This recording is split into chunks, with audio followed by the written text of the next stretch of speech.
Welcome back to Kintsugi Heroes, helping people tell the stories they need to share so you can find the stories that you need to hear.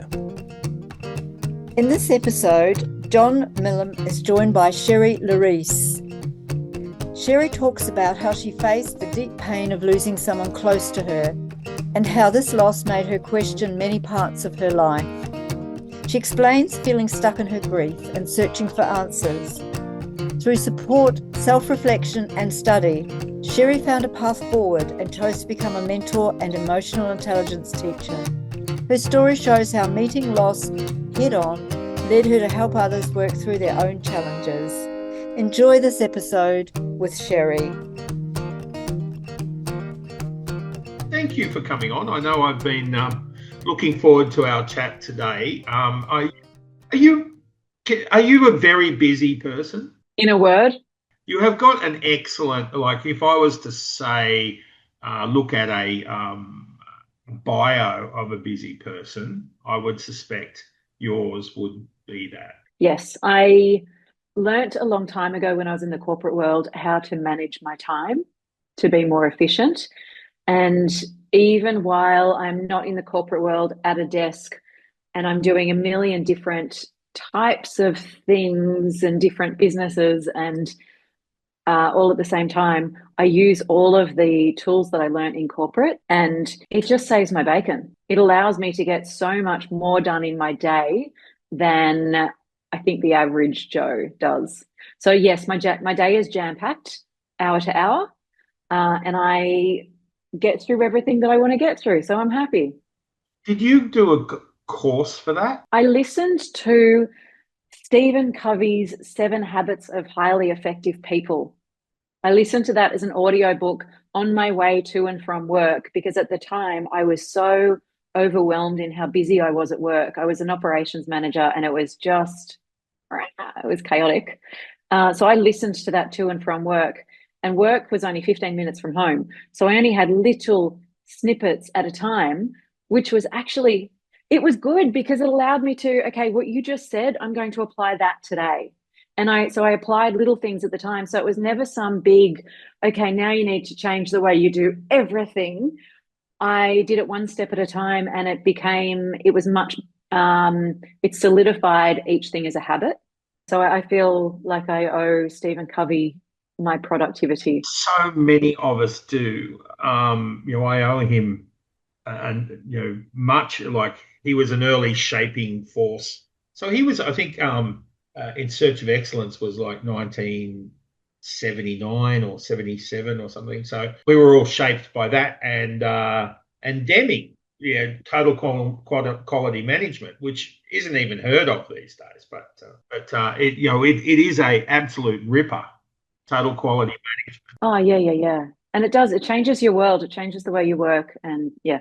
Yeah, well, Deming changed the world anyway, right? Because he was the man, like in Japan, he advised Japanese. He transformed Toyota, right, America, and like they introduced things like JIT, right? So which changed the landscape of the world, right? So I've launched into tangents already. I'll try to respect your busyness. Oh no. You're in my calendar, so we can do whatever we want within this time period.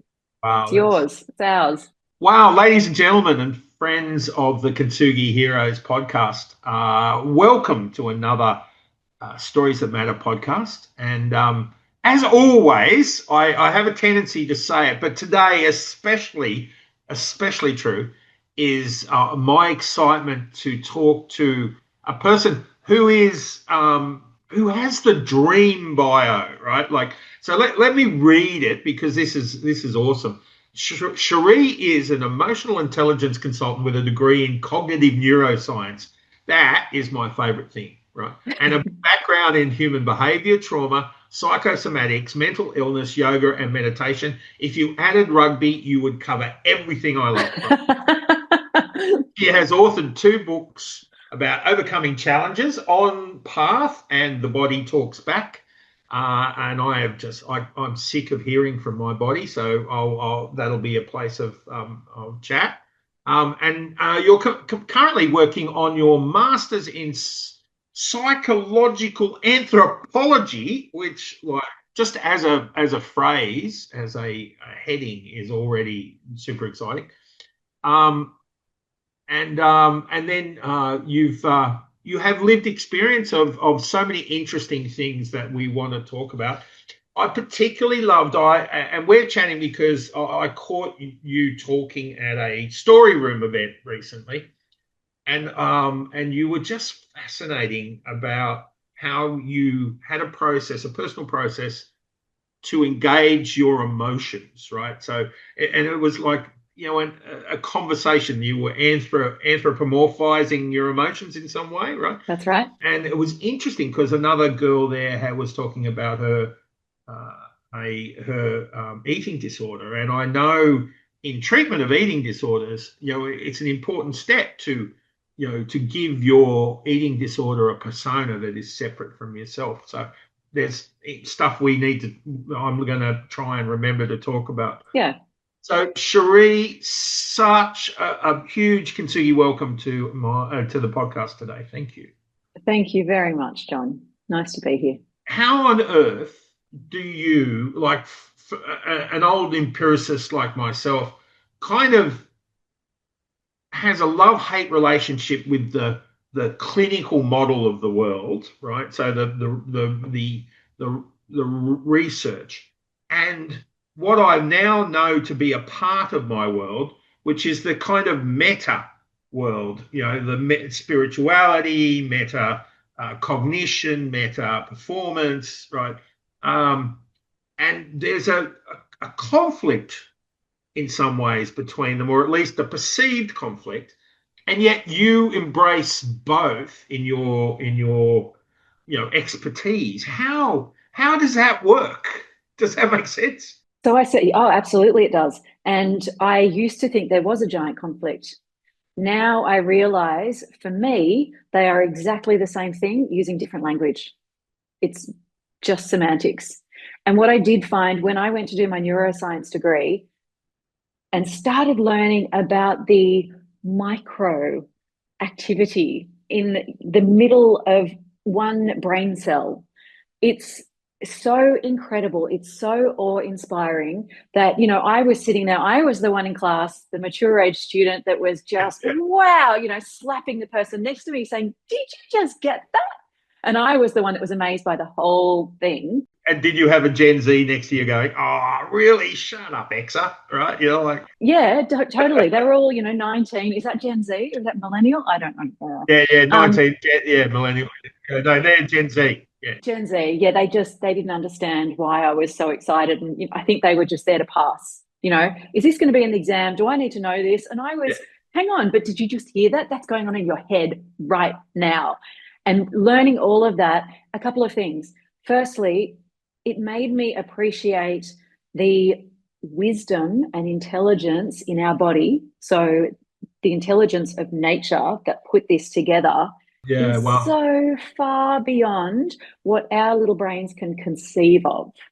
We could never design something like this. So there is an intelligence that is greater than our brain. So that was the first thing that made me start to blend the two and realize that, okay, maybe that they don't have to be mutually exclusive from each other, spirituality and science. And then I think the big thing for me was starting to look at inside a cell, in the nucleus of a cell, there are, and I'm going to get a little scientific here, but don't worry, I'm going to pan out. Yeah, good. So inside the nucleus of a cell are tiny little, they're called organelles, but they're like organs of the cell, in the same way we've got organs in the body. So you've got these little organs in the cell, and all of them have their own roles in life. They are distinct from each other. They know what they do, and they know what they don't do because that other role is for that other organelle. So they all see themselves, they're all quite distinct and individual. But then from the level of the cell is saying, well, hang on, you think you're all individual and doing your own thing, but actually you're all just part of me. So don't get excited thinking you are individual. But I'm individual because I've got a membrane around the cell and I'm different from other cells, and I've got my own jobs in life and my own things that I do, and they're different. And then the liver is saying, Aren't you cute, little cell? You think you're different from the other cell. You're not. You're all part of me. You're all one. We're all actually doing the same job. But I'm doing something different from all the other organs. I'm unique and individual. And then from the body perspective, our body is saying, no, you're not separate. You're all just part of the same thing. You're all part of the whole. So this pattern repeats throughout every level. So then we get to our level of awareness. And I think that I'm different from you, John, because I've got my own job. I've got my own things that I do in life. I've got my own relationships with different groups of cells. And then why would the pattern stop at us just because this is our awareness? Or does it continue and there is something bigger than us saying, aren't you cute, John and Sherrie, thinking you're both individual from each other and separate and distinct? You're not. You're all part of the same. So in looking at neuroscience, in learning about how we work on a micro level and understanding the nature of being, I felt like I had a much greater appreciation of the nature of being. That is so fascinating. I love that. Like Spinoza, who was Einstein's favorite sort of, scientist, he talks about the illusion of free will. There is nothing in the world, in the pattern, that has free will, right? Although, the idea of an illusion of will is enough for me, right? I only need to think I'm making a choice, right? But so that kind of thing repeats. I love that. It also repeats in the non-physical. Is that true? Like, so a pattern, like we're looking at, say, there's a lot of talk about psychological health and behaviour and so on. And yeah, like, say internal family systems is just capturing that sense of the organs of a cell, right? And we can bring out consciousness. Yeah, and the different personalities of our emotions that are all trying to look after us and help us to move forward in life. And I think that is where a lot of my meditation came from, to anthropomorphize my own emotions. And even, I didn't talk about this a couple of weeks ago when I was on stage, but I also anthropomorphize my body parts. Wow. When I was heading into lung surgery, and I had never had a general anesthetic before, I'd never had surgery, and I cut my teeth on lung surgery, just a vital organ, nothing big. Just quietly. No big deal. The lead up in terms of context, right? You were dealing with what condition? So it's called a spontaneous pneumothorax, which in plain speak is, we don't know why, but your lung keeps collapsing. Had you been diving? Were you? That's the first question. I was. Have you been diving? Has somebody slapped you on the back really enthusiastically? Have you been coughing too much? They went through a whole range of questions. Are you a smoker? Are you a vapor? And for anybody who vapes, according to the surgeons, vaping is way worse than smoking for your lungs. Wow. As a little side note. But anyway, I hadn't done any of those things, which is why they then call it spontaneous, that it just happens without cause, which to me, I argued with them a lot. Like, you say, okay, we'll treat me first, but let's have a philosophical discussion about whether whether anything is spontaneous. Right? I wanted to put that in the suggestion box, that they rename it to "we don't know why" as opposed to spontaneous, because really, it's just admit it, you don't know. And I was the stubborn patient that was having all these arguments with the surgeons that knew way more about my condition than I did, and I was there saying, no, that doesn't make sense. So I'm sure I was quite a punish, but we ended up with a laugh each time. Yeah, it's one of those things where sometimes I wonder, sure, I get my rights, but do they actually take it out on me by slipping a little less of the painkiller in where I need it? So I know you wonder, like when you order food and it's terrible and you send it back and you get a new one and you think, they were fantastic. And I know that there's a lot of different experiences of the hospital system and the waiting system in ER, and I guess they're so busy and understaffed that some people will have a good experience and some people won't. I cannot speak highly enough about what they manage to do under the pressure that they are under.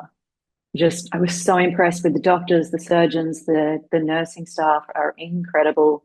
So I'm now one of those people on the bandwagon of they need better conditions and more money. Yeah, well, I think we all do. Yeah, no, it's a good point. So you've walked in with this, once you've agreed to disagree on the fundamental causes of your pneumothorax. Yep. Right? So you're going in, and they're going to. I think that they glue the pleura, right? Just to bore our listeners, they glue the pleura back. And so you look like a fit and sort of healthy person. Was this a challenge for you, like to have something just go wrong? Massively.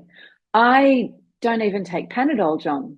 So to be told that I needed surgery, and I argued over that as well, because the first time my lung collapsed, I went to the doctor and said, I feel like I've torn a muscle in between my ribs. And I told her about the symptoms, and she said to me, go away, it will fix itself. Right. So I went away, and over a week it did fix itself. So I didn't worry about it. And then a few weeks later, it happened again. So I went back and I thought, I'll see a different doctor. And I saw the doctor that specialised in sports medicine. And she, bent me this way and that. And does it hurt here and does it hurt there? And ended up suggesting that maybe it's stress related, and suggested I try meditation. I didn't tell her that I was a meditation teacher. Oh, wow. So I just said, okay, thanks very much. Yeah. And the third time it happened, it did heal itself again. And then the third time it happened, I went to a different doctor. She sent me for blood tests and an x-ray. And that's when the doctor called me and said, your results have just come back. You need to go to emergency right now. Right. So when I went there and they were suggesting surgery, I was saying, no, but this is the third time this has happened. And I know that it reinflates itself. And sure, it didn't stay up, but it didn't stay up the last 2 times, but maybe it will stay up this time. So I don't think I need surgery. Yeah. So I kept arguing with them, and it was a massive challenge for me to accept that as a really healthy person, other than that I needed to have lung surgery. And it took me a while to accept that my body couldn't heal itself. Yeah. And it was only when I ended up, they sent me away and said, okay, you don't need to have surgery right now, but you need to make an appointment with a surgeon to at least have a conversation with them and understand what's going on, understand the risks. It's always your decision, but you need to understand what decision you're making. Yeah. So I thought that's fair enough. And I made a decision with this. I made an appointment for the surgeon, and it was a month away or 6 weeks away. And within that time, my lung collapsed again. But this time it collapsed so much that there was more air pressure on the outside of the lung than the inside of the lung, which means it kept making it go further and further and further down. And the problem with that is if the lung gets too small, it puts pressure on the heart. And if you move your heart just a little bit, you're out. Game over. So I did consent to surgery at that point. Which is, fair enough. It gets to the existential point and you go, okay, I'll probably go there. Fair. Taking that leap, that sense of, well, we hit a bottom, we get to a point, right? A Rubicon, right? We have to cross it and we make a new decision. What did that do? What did that change in you? Like as a student of behaviour, what did you learn? Was that an individual lesson? Right? There were a few things going on there, because if I rewind about 7 years earlier, my husband and I were trying to conceive. We wanted to start a family, and that wasn't working for us. And that was a 7-year journey in itself of trying to become pregnant and it not working. And because I was really healthy, my husband was really healthy. We got an A+ on all of our health tests. It didn't matter who we saw. They said, great, you're in perfect condition. This should be fine. You should be pregnant within a couple of months. And then it didn't matter who I saw. It was disappointment after disappointment that never happened. And although I tried a lot of different natural modalities to help my body come into the right environment to fall pregnant, I didn't want to do IVF. I just had it in my head that I didn't want to become a science project, not just from the doctors, but from myself. I didn't want our intimate life to become a science project or have, some sort of objective. There was something in me that said, if I'm not falling pregnant naturally, I like believing in nature. Is there something here that is a good reason for me not falling pregnant? And it might have been within my own body. It might have been within our relationship. I don't know. Anyway, I decided that I didn't want to do IVF and I just wanted to trust my body. So that resulted in not having any children at all. So fast forward to me not wanting to have surgery. And it occurred to me one day while I was teaching a yoga class, actually, and I got this massive insight and it just made me freeze. And I thought, quick, keep talking, tell them something. You're the one leading a class here. While I was having this big epiphany that I'm in this position of wanting to trust my body to reinflate the lung itself. And I don't want to have intervention. I want to trust my body. But then I'm thinking, hang on, I remember now the last time I trusted my body, I ended up without a baby. Yeah. Do you take intervention? Yeah. So it was this tug of war. The whole experience was me constantly coming to terms with, I'm going to have to do this if I want to survive. And, when they glue your pleura, it's a brutal process. But I also got to the point of, okay, well, it's either go through something brutal and who knows what will come of that later, because there's always side effects or potential longer term problems that could come out of having a surgery and intervening with the body. But it's either that or die now. So suddenly it seemed like a really good option, but it was a massive hill of acceptance that I needed to climb. Massive. And I had to include my lung in that journey. So this is where I turn to meditation a lot and anthropomorphize my lung, give it a voice and an opinion, and have a conversation with it in meditation and say, this is what's going on. We're having surgery. This is it. And prepare everybody. And in my mind, and, we make the meaning we want to feel better in the moment. So in my mind, having a chat with my lung and telling it what was going on was going to make the recovery a little bit easier. That is an amazing, I get a sense of gift out of that, right? They're going through those life. How do you set up to go through that? Like, it sounds very intentional, your process of dealing with those life challenges. Is that from your training, or is that who you are? Did that come from childhood, or? I'm doing a master's on that very question because what I want to work out is, do some people have a natural innate disposition to move through obstacles with a bit more ease, or is it a skill that you're taught? I feel in my case it was a little bit of both, but what I question is, did I learn the skills easier and adopt them because of my innate disposition? So that's my master's thesis that I'll be working on. So I'll get back to you with that answer. Yeah. Can we reschedule in a year or so?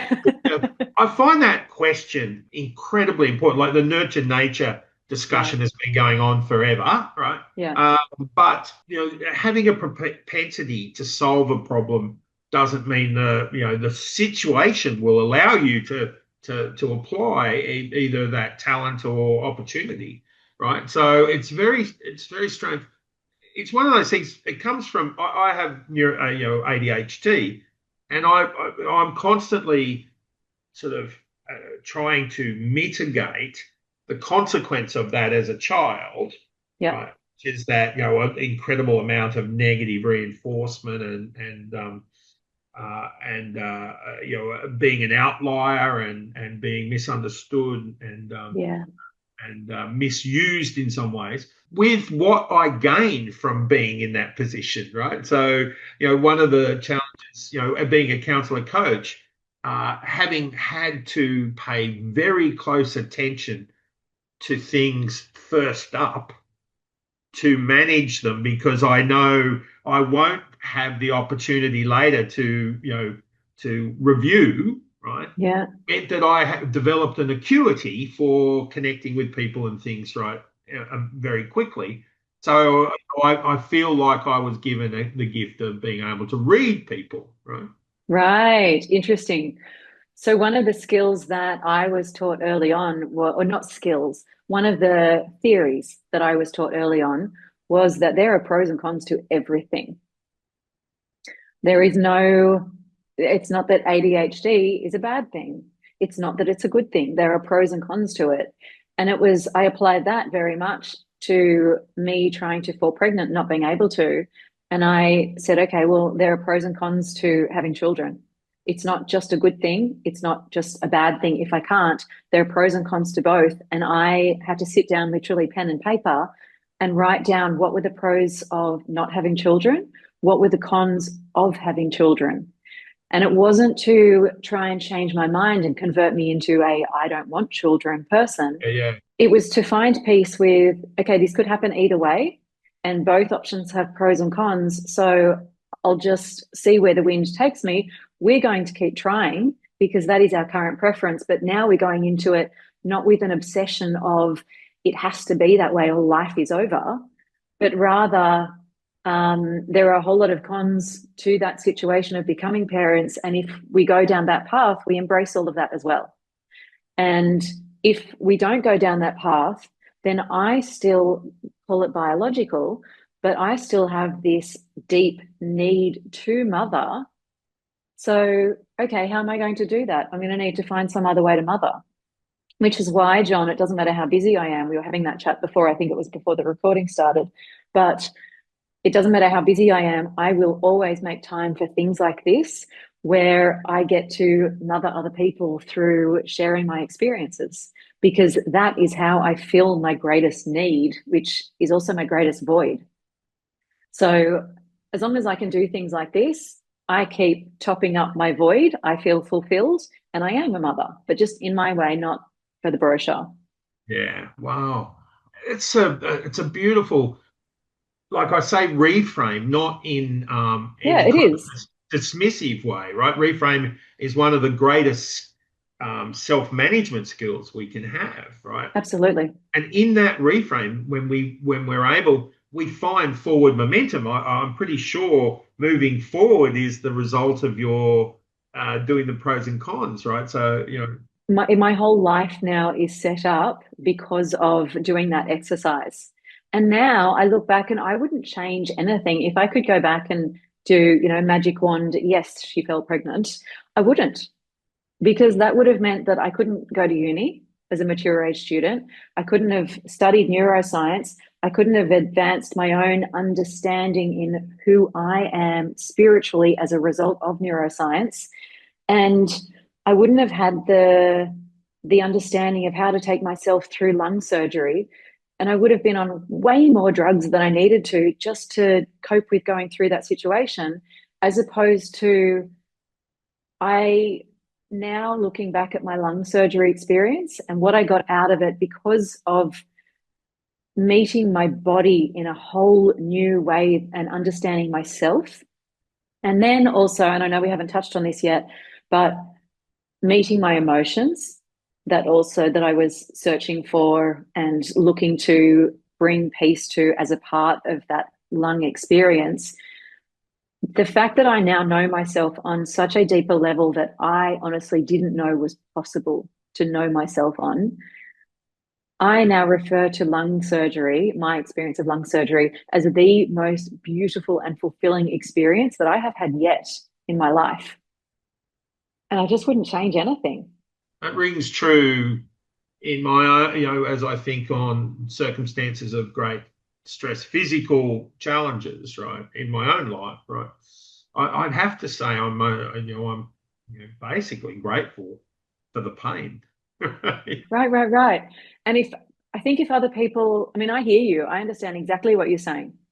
I think if other people haven't yet found the gratitude in their experiences and intentionally looked for what they learned and what they gained from it and which doors opened because of that experience, and realized that there were pros to what they currently only perceive as cons. Once you do find them and you can feel the gratitude, then that allows you to move forward loving your life. You find so much peace, you let go of resentment, you judge yourself less, therefore you judge others less. You're generally a happy person, so that spreads to other people. It's a more comfortable way to live, right? Absolutely.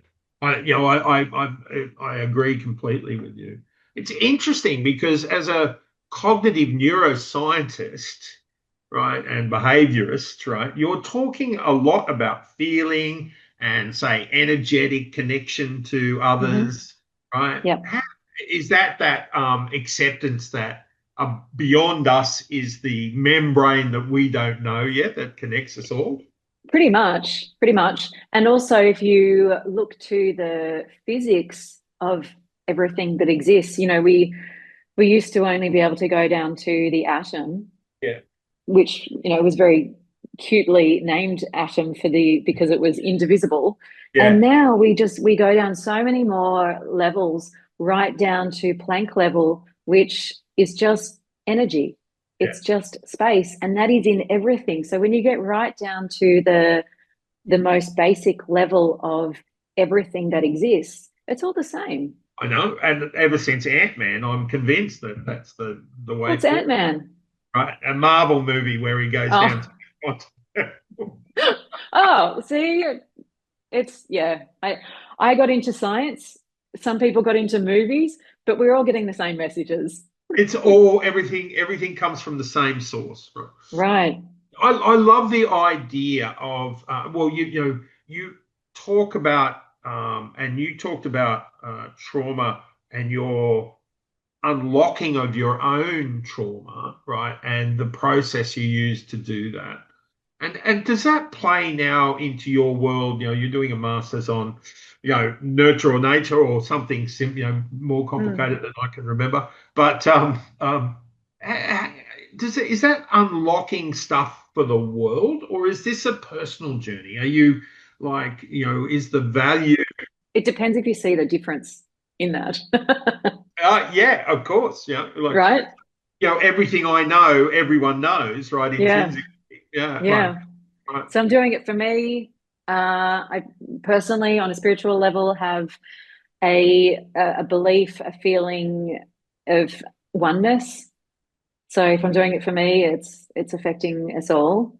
But I also very much do it for myself, because the more I can understand, the more I can share and offer to other people. And because that's how I mother, I'm very selfish with my education, and I will go and study everything that I'm interested in, because I'm going to apply myself a lot more and take it in a lot more and understand it more efficiently if it is in my field of interest.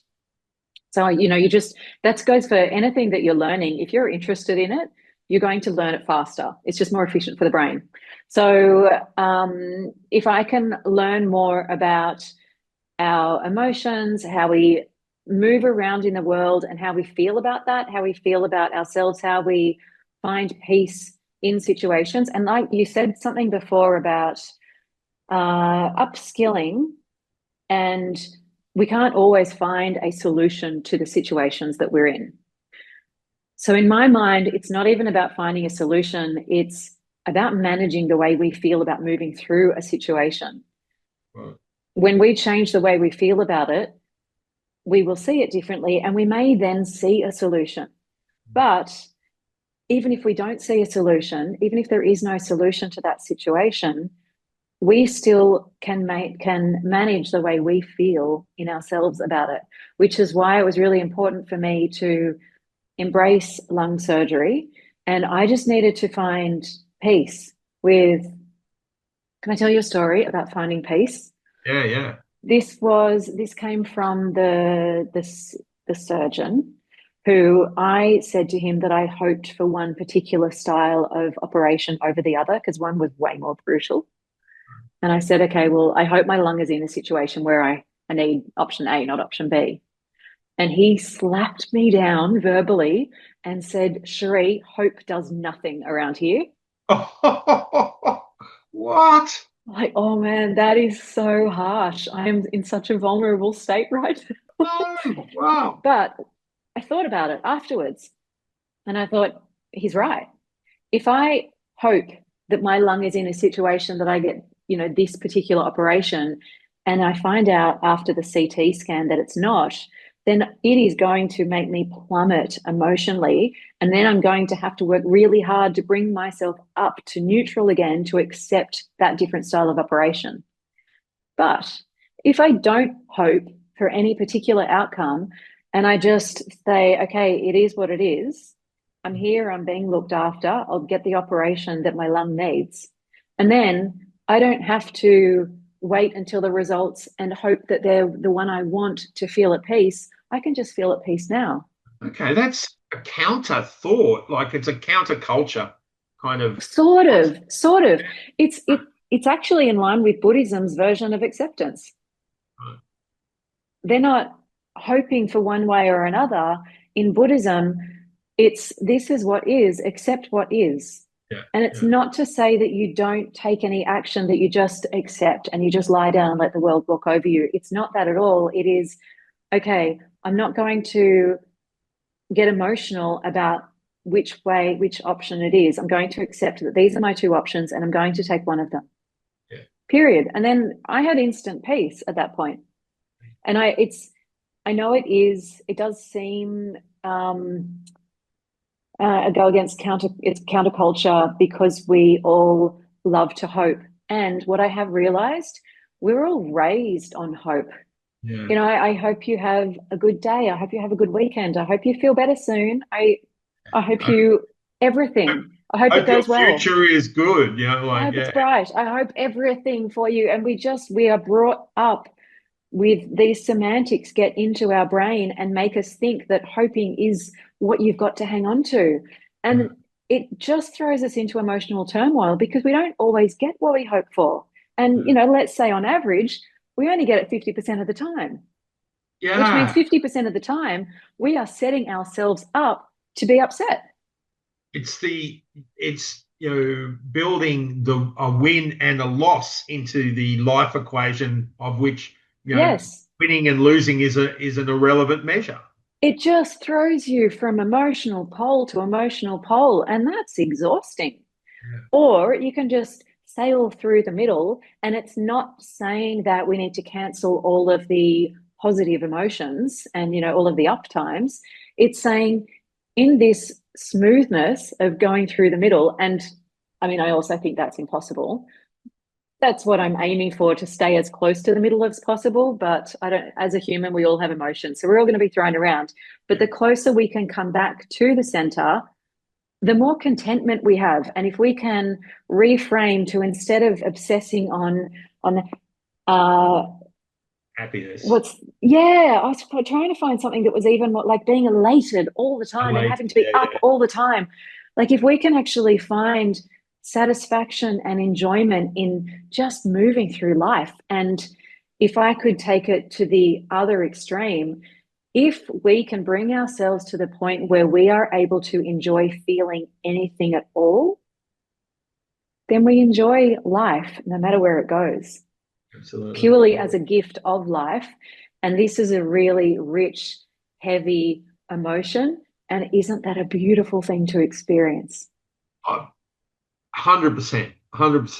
And I love that idea because it's so inclusive and validating, right? So I was listening to a former Australian of the Year who's blind, and he understanding the world with the loss of a sense. For me, it was, oh, how terrible, but it's not that at all for him, right? It's like what other senses are filling his time and space and creating contentment and fulfillment, right? So love that idea. It's interesting because you mentioned hope in context of negative emotions, right? Mm-hmm. So when it's almost like becoming attached. Hope is capable of steering you down the dark side as well as the light, right? When you're Yeah, it can. If you don't get what you were hoping for, absolutely. That's so disappointing. And you were the one that actually set yourself up to feel disappointment by hoping.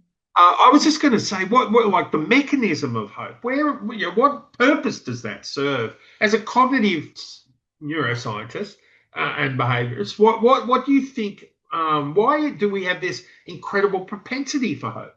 I don't know. I wonder if it has something to do with survival instincts, and that looking for we're looking for the positive. Just for, we're looking to be safe. We're looking to procreate. We're looking to make sure we have enough food. We're looking to make sure it all happens to ensure our survival. And I don't know. I don't know. I've thought about this before, and right now, even as I'm saying it, I'm pulling my argument apart. Therefore, I'm not speaking in whole sentences. But I don't know that it serves much of a functional purpose other than giving us a short-term bit of relief, which I would relate that to eating hot chips. I love hot chips. I actually love salty and deep fried food. Right. But all it does is give you some carbs and some fat for some energy. It's a short-term win to keep you feeling good and keep going. It offers no other nutrition whatsoever. And I feel like hope does that. It doesn't give you anything long-term. It just gives you a little spike of happiness because I can hope for something beyond where I am. But, I even think about I've had a lot of people challenge me on giving up hope. And somebody said that in dire times, sometimes hope is all we have to hold on to.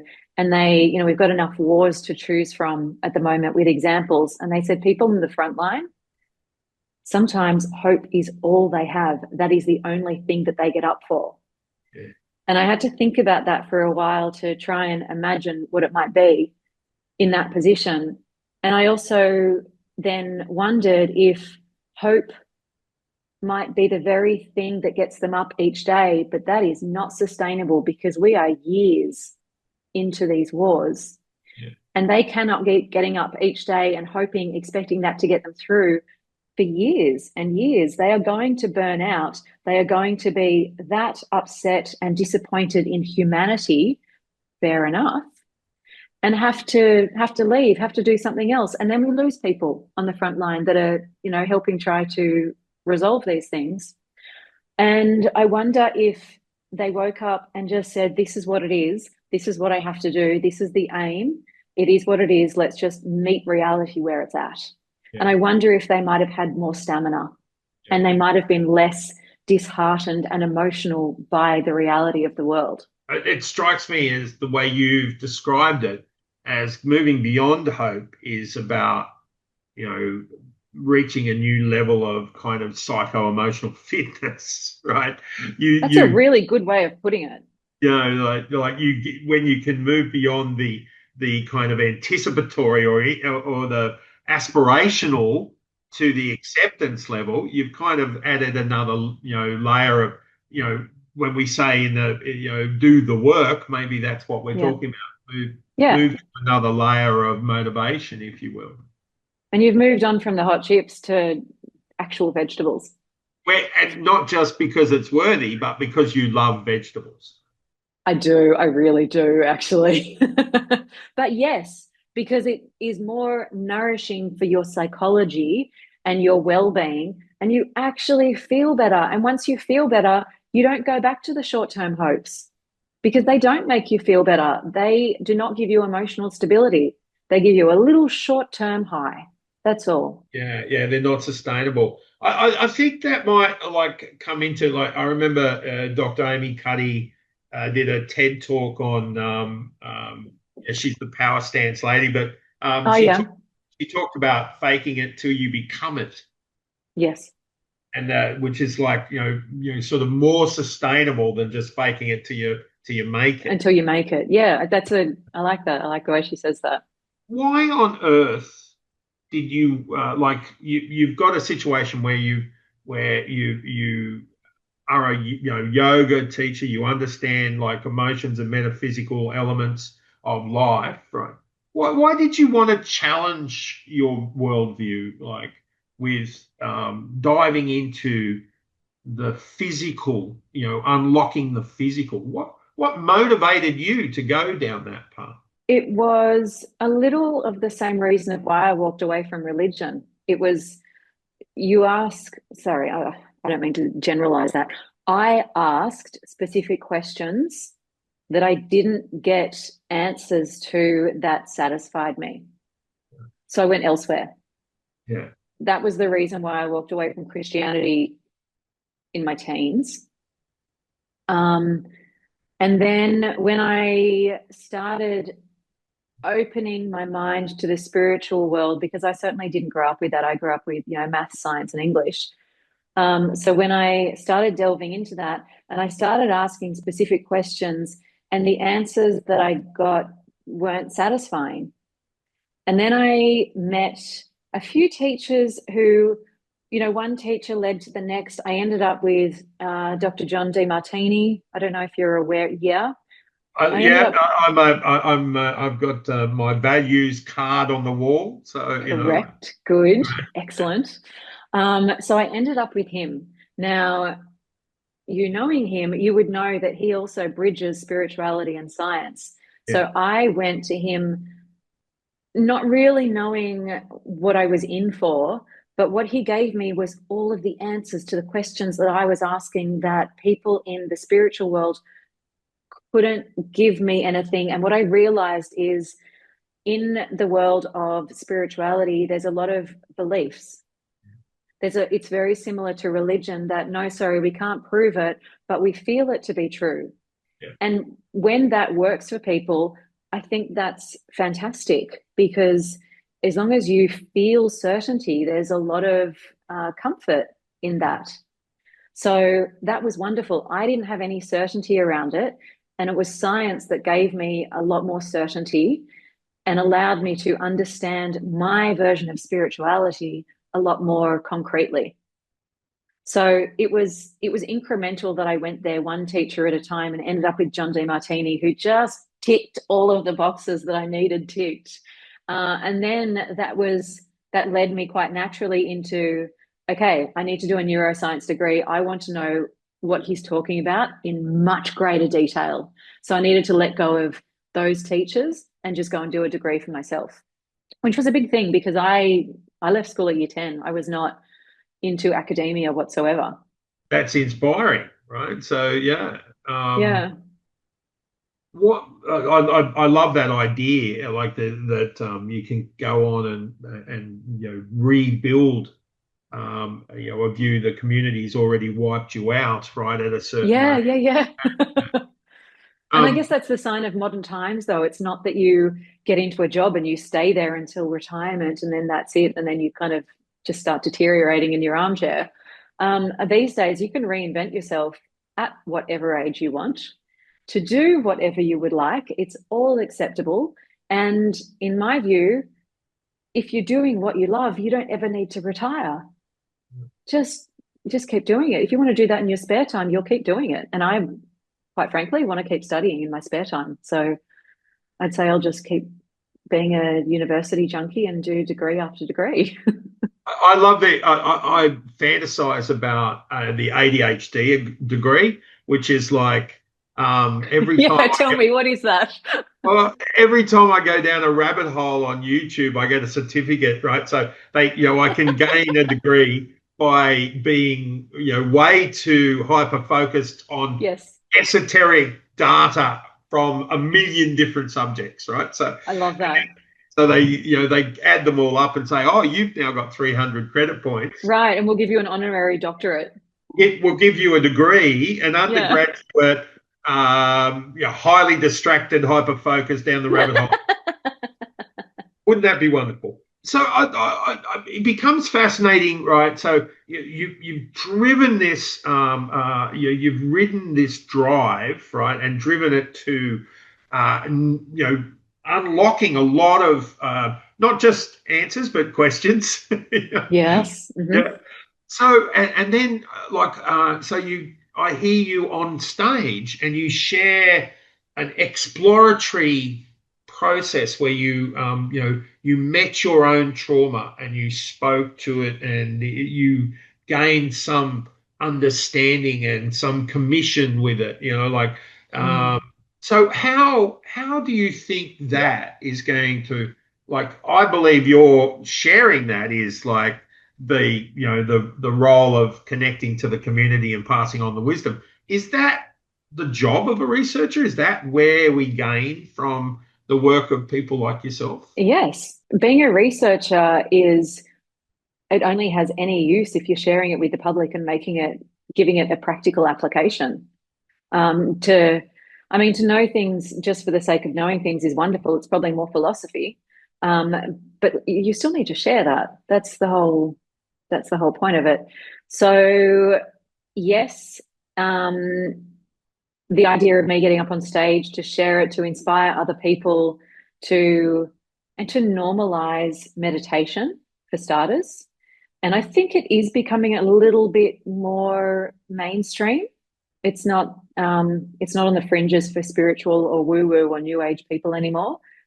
I think where I go with my meditation is probably still very much on the fringes because I'm talking to my body parts, my emotions, and they're talking back. We do this like, the language of self-addressing, like the inner dialogue, is there regardless of whether you're a tradie or a corporate executive or a university researcher. Yes. Yeah, it's just an awareness of its power, or it's like, and utilizing that power, really taking advantage of the fact that we have all these voices in our heads, and instead of getting them to all yell at the same time, meditation really is just focused attention.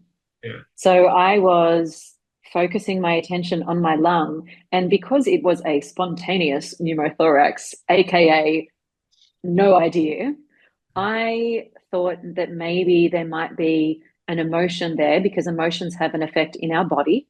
And I wondered and actually just going back to neuroscience, in neuroscience terms, a feeling is our perception of our mood. An emotion is the physiological aspect. It's what happens in the body. So I wondered if there might be an emotion that was causing a little bit of havoc in my lung, and that was explaining the spontaneous factor. So I used meditation to inquire, and that's when I found grief. So using this focused attention of meditation, I was able to quieten down all of the other voices in my head and just give grief a voice, and then have conversations with her. And, she was grieving and she was sobbing, and I did have to comfort her. And it did take a long time for her to stop crying and then to actually lift her head and look at me and for us to have a conversation. But multiple meditations later, we have this beautiful relationship. And in one meditation, and because my meditations are quite vivid, there was one meditation and Grief and I went over and we sat on a bench seat, and it looked out to the mountains, and we could see the different, the mountain lines going back into the sunset. And it was just gorgeous. And in that moment, I felt the joy of just being alive, and the joy of sharing that moment with Grief, and that we were both there together. And at the exact same moment, there was Grief very much present, literally next to me, and I could feel the grief of never being able to share that view with a child of my own. And they were both present. And that is the other thing that I have come to know about life, is that emotions come together in complementary opposites. So, joy and I had the relief was there as well. So the relief of being in the company of Grief, as well as the grief of not being able to share this with my own child, the joy of being able to experience any of this at all. It was all there. It was such a rich moment. And it all happened within my meditation. Yet when that meditation ended, I am on top of the world because I have just connected with a part of myself. I have fallen in love with the emotion of grief. I have acknowledged my own grief that will always be with me. And at the same time, fallen in love with this anthropomorphized concept of grief and have a solid relationship with it and find comfort in hanging out with her. Wow. Which, yeah, like it sounds so rich, but of course it sounds so, like really effective way of allowing us to be our natural selves, right? That sense of, we call them negative emotions, like they're uninvited or unwelcome, right? But of course, everything that happens in us is a cog that turns for a reason. Right. There must be something like the light and dark of emotion, right? They're all emotions, and we learn so much from all of them. And I used to think when I got into emotional intelligence consulting initially, I was helping people who felt one particular emotion about a situation. I was helping them to find the pros to the cons so they could feel differently about it. What I wasn't doing was helping them process that emotion. I was just helping them to feel both and acknowledge that they were both there. And like we were saying earlier, therefore find that gratitude for that situation, and it automatically changes the way you feel. Yeah. And I still love that as a process. This is completely different. This allows you to actually meet your emotions. And I don't want to say neutralize the emotion, but neutralize the detrimental effect of feeling that emotion. Wow. And there's a really big difference in that. Yeah. It's why I go to the stage talking about it, realizing that half the people in the audience are thinking, wow, okay, I've got some experience in that. I know what you mean. I'm going to try it. I really like that. And the other half of the audience thinking, what the hell is she talking about? What a weirdo, get off stage. And I'm okay with that because I want to share this for the people who are ready to hear it and who might want to try it and who it does help. And if it does help people, then, this is me mothering. So I'm okay with looking like a dickhead to half the crowd if it helps the other half. We take that chance everywhere, right? So yeah, I love that. We're throwing the seed out there and the fertile ground will grow it. I saw the impact of your words on a person I knew at the event, right, who had lost their wife recently. So they were, in the middle of a grief process. Mm-hmm. It really, what you shared really dug into their fertile ground, right? So right. they bought your book and they've immersed themselves in what you're sharing, and I think that's the process. That's the aid on our hero's journey that you need to grow. Yeah, very much so. I love that you said hero's journey as well. It is the hero's journey when you go through the turmoil, the obstacles, when you want to reject it and say, I am not going down that path. I do not want to be that hero. And you're in too far. You can't get out. Reality is reality, and you have to keep going. And then you come out of it with new skills, new feelings, there with your lived experience to then help other people heal. That really is. I love how you talked about the micro early on, right? And in some ways, I've looked at the cell, right, the neurons, right, in many ways, and I've often thought, you talked about science and spirituality, right? I think they get to the same place, yes. Right? And beyond that is the sort of leap of faith, and of course, the definition of faith is belief without evidence, right? So, and I love how that kind of looks a little bit like the end of a synapse, right? Because oh wow, yes, to transport an idea, there a chemical and electrical, like I'm sure you understand, God, but most of us don't. And then of course they leap over that gap faith. Well, most people don't realize that a synaptic connection, there is no connection. One neuron does not touch the next one. There is a gap. I love that you just compared that to faith. That's, oh When my we God, that's step, wild. when we get to that point, right, stepping out. Yeah, you have to step into the abyss. Yeah, and whether it's science or religion or Yeah. Same. or love, right, or grief, right. We're stepping into the unknown, and Yes, we are. that's literally our brain, right? So, And there you go. There's the pattern being repeated on different levels. so you've excited me, right? Good. Those little neurons are all buzzing. Which is, it's so exciting to see what you're sharing, the stuff you're unlocking in yourself and then offering it to the world. What do you think's next? Like, what are we going to unlock soon? My third book. So yeah. Body talks back. I love that because you mentioned talking to grief and to your lung. Yeah. And then they actually talk back, right? Yes. So they're sharing information, aren't they? Yeah. It's an actual dialogue. It's not just an imagined, and the way I explain it is like a dream.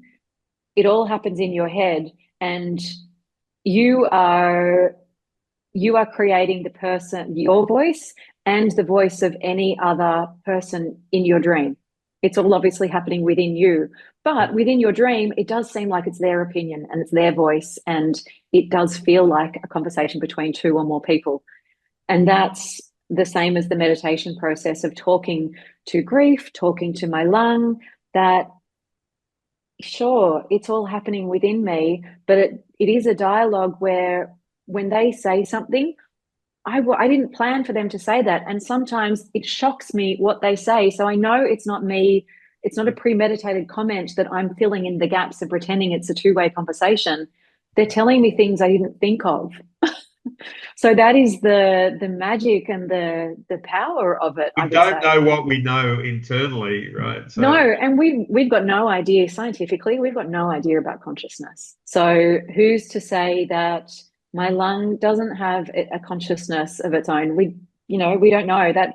Even to me, who had a conversation with my lung and has normalized that, I still hear myself saying, we don't know if a lung has consciousness.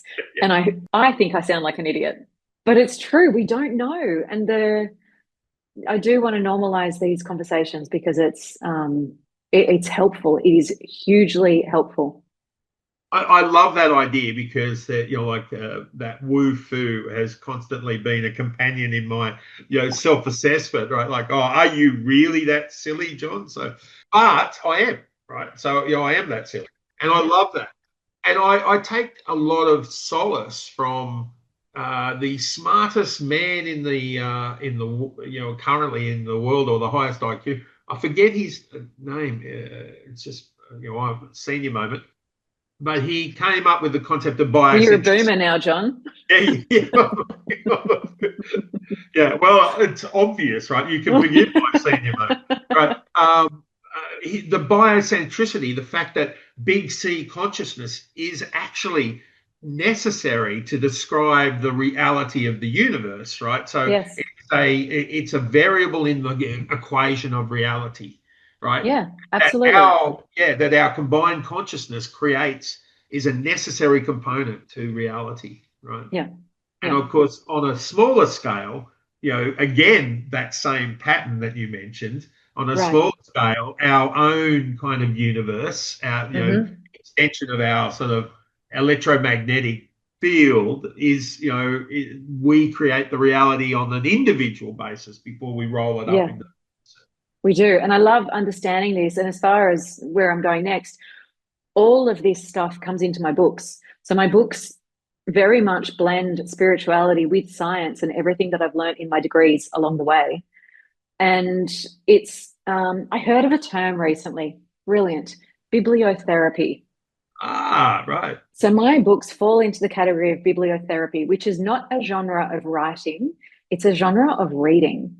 So it is where you can pick up a book and read about somebody else's obstacles and life challenges, and they might be completely unrelated to your own situation, but you get engaged and lost in the story. And while your conscious mind is so busily engaged in the story of what happens next in this story, you are subconsciously applying everything that is being talked about to your own situation. And it makes you think differently about your own situation. And importantly, it makes you feel differently about it.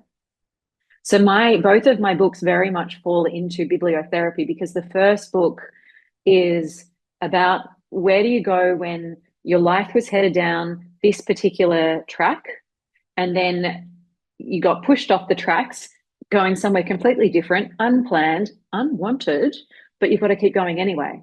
And that's the one that's called On Path, because I realized in my own experiences that we're never off path. Everything just shifts and changes us to where we're meant to be going. And we can always, humans are meaning-making things, right? So we can always find meaning to create purpose and find the gratitude in what happened in our life, so we can move forward with gratitude and peace and joy and enjoyment of life. So that's very much On Path. And then the second one, The Body Talks Back, which we've spoken most about, was just about how to use meditation to make peace with physical ailments and also emotions that are feeling like they're weighing you down. And it's how to build a relationship with your emotions. And the third book? Well, that is going to be off the back of my thesis. So as soon as I've done my master's thesis on emotional intelligence techniques, that will be the third book. So we're a couple of years off yet. Beautiful. I love bibliotherapy. I hadn't heard it before. I'm going to take that away. Great, isn't it? Yeah. And of course, the list of bibliotherapeutic books that have been, in my world, everything from The Brain That Changes Itself, Yep. Totally, Power of Now, The Dance of Connection, right, with Harriet Lerner, and book after book, right? Yeah. I think I want to now. Do you know the word for, because what you talked about in that it's a process of the reader and what happens to that reader, right? Really describes how I feel about podcasting, right? So is there a podcasto-therapy or? Audio therapy. Audio therapy, yeah. Narratology therapy. We can make it up. We'll make it a thing. I think there's you trademark in that for you. There is a podcast genre for you. Wow. All right. So many questions unanswered at this point, right? So I'm not sure whether I really want to thank you or claim compensation for really ruining my my equilibrium for the rest of the day. It's been my personal look. I apologize to the readers, listeners, and anyone else out there because I've enjoyed this. And if you didn't get much out of it, well, I'm sure you did. But if you didn't, well, I don't care, right? Because it was a great deal of fun talking to Sherrie today. Thank you so much. I feel like I'd like to do a 2-hour one, but you are a busy person. We've established that.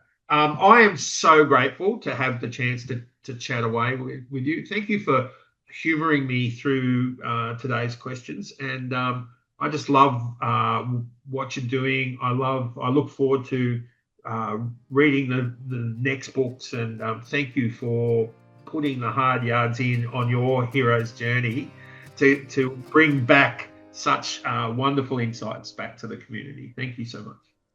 Thank you, John. Thank you for listening to this episode of Kintsugi Heroes. Thank you to Colin Lilly for permission to use Broken as our theme music for this series. If you enjoyed this conversation, share the podcast with a friend and let us know by leaving a rating and review on Apple Podcasts, Spotify, or wherever you get your podcasts.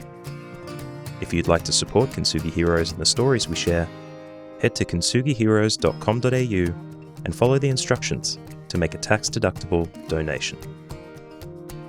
Thank you for listening, and we'll see you next time.